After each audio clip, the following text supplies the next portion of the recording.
American Express, an interesting case study. American Express had a very special position in people's mind about financial integrity over the years and ubiquity of acceptance. When the banks closed in the early 30s, American Express travelers checks actually substituted to some extent for bank activity during that period. The worldwide acceptance of this name meant that when American Express sold travelers checks, for many years their two primary competitors were what are now Citicorp, First National City, and the Bank of America.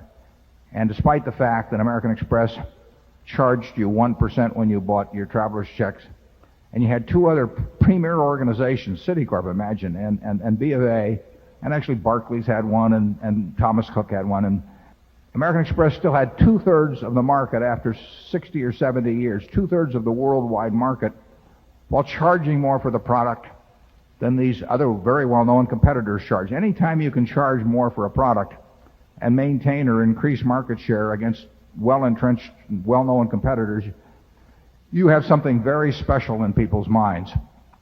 Same thing came about when the credit card came around. Originally, American Express went into the credit card because they thought they were going to get killed on travelers checks, and they thought it was going to be a substitute, and therefore they had to go into it. It was a defensive move. It came about because a fellow named Ralph Schneider and Al Bloomingdale and a couple of people came up with the Diners Club idea, and the Diners Club idea was sweeping, well, initially New York and then the country in the mid-50s. And American Express got very worried because they thought, people are going to use these cards. Nobody had ever heard of Visa at that point or anything of the sort, but people were going to use these cards instead of traveler's checks. So they backed into the traveler's check business. They backed into the credit card business.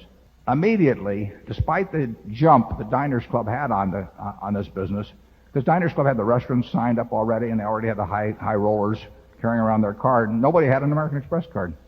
But American Express went in and they started charging more than Diners Club for the card, and they kept taking market share away. Well, that is a great position to be in people's minds, where they are willing to, when faced with a choice, they're willing to go with a newer product at a higher price and leave behind the entrenched product. And it just showed the power of American Express.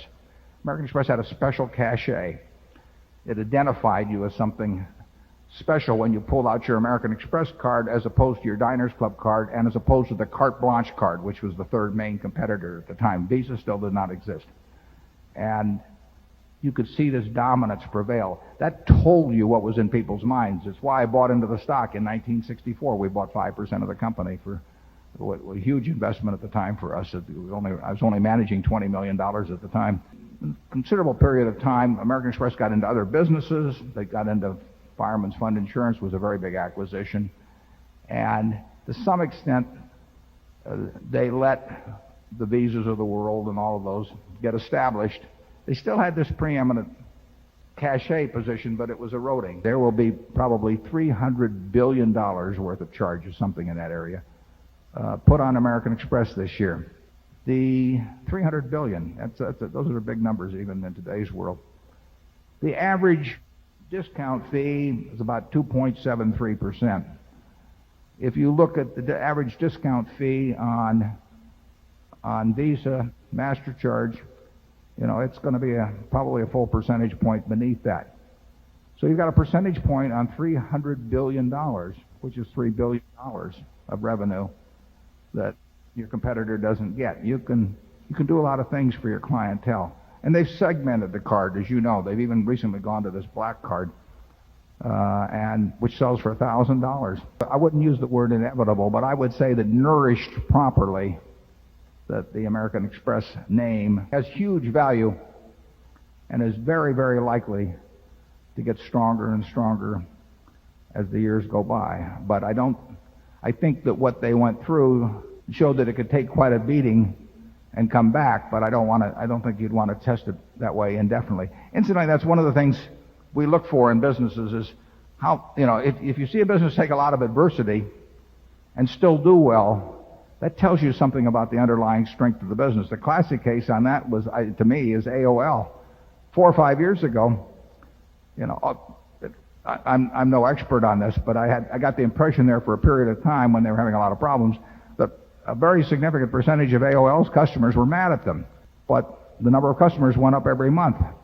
And that's a terrific business. I mean, if you have a business where your customers are mad at you and you're growing, that has met a certain test, in my mind, of utility. And you might argue that American Express had that to some degree. It wasn't that bad, but you had a lot of merchant unrest and all of that. So occasionally you will find that an interesting test of the strength of a business. Coca-Cola had some problems, in Europe, but it comes back stronger than ever. They certainly had problems with New Coke, and they came back stronger than ever. So you do see that underlying strength, and that's very impressive as a way of evaluating the depth and impenetrability of the moat that we talked about earlier. Well, I think it would be easier to screw up American Express than it would Coke or Gillette, but it's an immensely strong business. It's wonderful to have it. We own about 11% of American Express, so when there are $300 billion of charges, we're getting $33 billion of those for the account of Berkshire, and it's growing at a pretty good clip. The first quarter it grew very substantially, and both cardholders and charges. And my guess is that our 11% becomes more valuable over time. It's hard to think of anything that would destroy it. American Express did wonders for us back in the 1960s, and there's a little history on there on the fact that it was an accessible stock until 1965, which nobody paid any attention until in 1963 on. But the company has an incredible history of adapting. I mean, they started out as an express company, moved trunks around and valuables around, and then the railroad came along and started doing the same thing. So they went to traveler's checks as a way to very, very handy way of moving money around the world. And then the credit card came along, Diners Club came along in the 1950s, and that threatened the traveler's check.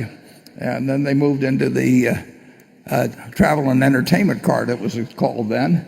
And the interesting thing is that Diners Club, who was first, Ralph Schneider and Al Bloomingdale, priced their card at, as I remember, $3. And they looked like they were sewing up the market. And American Express came along and did something very interesting. They priced their card, I think, at $5 and actually established a better image. I mean, people that pull out their American Express card at a dinner table, they looked like J.P. Morgan, and the guy that pulled out a Diners Club card had a whole bunch of flashy things on it. He looked like a guy who was kiting his expense account or something of the sort.